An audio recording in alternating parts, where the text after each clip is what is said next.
Don Welton. Don is working on Project One, the Icebreaker, for the new test program for Toastmasters. Don gave his first icebreaker back in April of this year, but you can relax, he's not giving that one again. This one will be a different approach, and he is focusing on one main point today. Please welcome Don Welton, Just a Sack Lunch.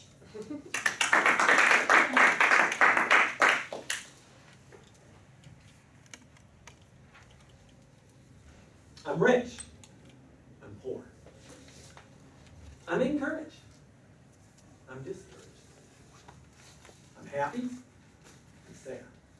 I'm all pumped up. I'm all pooped out. I have a feast. I have a sack lunch. So many different points of view. If you look at any particular part of my life, probably I can relate to any of those different options. But if I'm going to look at one dominant theme that's probably that fits my life the best out of all those, it would be I have a sack lunch. Madam Toastmaster, fellow Toastmasters, and no honored guest today. Just realized that. Cleo and Marilee Smith, dear, dear, dear friends of mine, members of my church in Orlando, Florida. Just saints. They're just saints. They're retired. They were always doing things for me and my family. When we went on vacation every year, they always came over and took care of our dogs, and Cleo would mow the yard too, and just, they were just a joy to have in my life. And Marilee, she wasn't physically able to do a lot, but she would always leave some little surprise for us. Some of them were really great, and some of them really not so great. And I remember one year we're coming home from vacation, we're driving home, and I live on a cul-de-sac. I turn left into our street, and I'm, what's that in my yard? And I get closer, and I don't know if any of you remember those bright pink flamingos, plastic flamingos. So, at least I lived in Florida.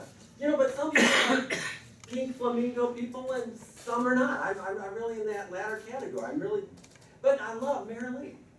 She's just the dearest, sweetest lady in the world. So I thought it could be worse. And the next year I found out it was. And Carlos, I'm not saying this to scare you, but the next year I'm driving home. I turn left on my street, heading down my cul-de-sac. There's something else in the yard. I get closer. It's a bunch of plastic, multicolored chickens. Chickens. And one bright, all kind of colored rooster. And they're playing with the flamingos now. All these, I'm like, what? One of my neighbors said, Farmer Don. And I love Marilee, but what am I going to do? One day I'm mowing the grass. Plastic chicken parts everywhere. The next year I go on vacation. I'm coming home. I turn left on my street, heading down my cul-de-sac. I see nothing out of the ordinary. No more chickens, no more plastic animals, no house. No big surprises there. Just when you think you're safe. I go into my office at church. I have a real nice office. They really made it nice for me. I go in, I sit down in my chair, I look up. There's this picture, new picture on the wall. When I say new, it really was very old. It is this old picture that Marilee had found at a yard sale. And this old beat up frame, and this, I don't know how to describe it, except maybe some of you are old enough, maybe 1960s Bible school picture for children's church or something, and it kind of pastel color, faded out though, and not a photograph picture, but like a little, I don't know, it's pretty sad, and I'm sitting there looking at this, and I'm like, my first thought was, well, I can't run it over with a lawnmower, and I felt checked. I just felt checked. The Holy Spirit, like, this picture's for you, son.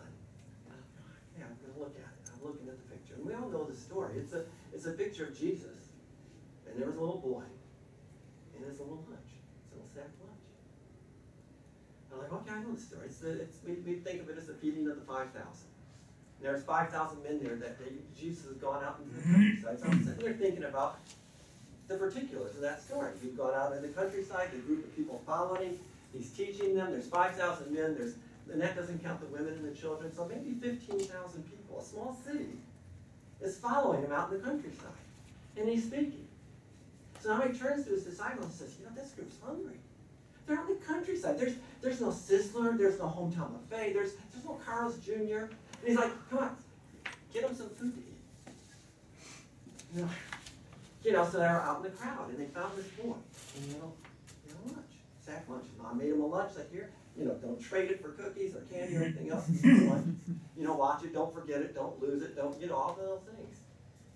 But when they were looking for food and they asked who has food, the boy had a lunch. So he gave some lunch to Jesus. And I'm looking at it and thinking, well, what's the keys here? If I've got this, what I thought of as horrible picture, what am I supposed to get from it? And I thought, well, the keys were, what was special about the boy? There really wasn't anything special about the boy. What was special about the lunch? There really wasn't anything special about the lunch. What was special was when Jesus got the lunch. And he blessed it, and a multitude was fed. And I thought, the boy could have kept his lunch. He'd have been fed. The boy gave what he had when the master asked for it, and everybody ate. And I thought about that, and I'm sitting there, and I just felt God asked me, he said, well, son, can I have your lunch? Well, Lord, I didn't even bring a lunch today. I was going to go to Burger King. He said, I'm not really talking about your lunch. I'm talking about your abilities, your time, your energy. And I got thinking about that, and I thought, he doesn't need my time, my energy, my lunch, but he needs me to be able to. And so when I thought about this icebreaker, I thought, I already gave my icebreaker, but what can I say different? So if I'm going to say one thing about me today, I'm just a guy with a sack lunch. That's about it. I don't have a great feast. I have a sack lunch. The decision becomes, what will I do with it? And I would challenge you with the same question. We all have a lunch. Some of you maybe have a feast. I'm a sack lunch kind of guy. But it doesn't look like it. It's a big one. But what are you going to do with it?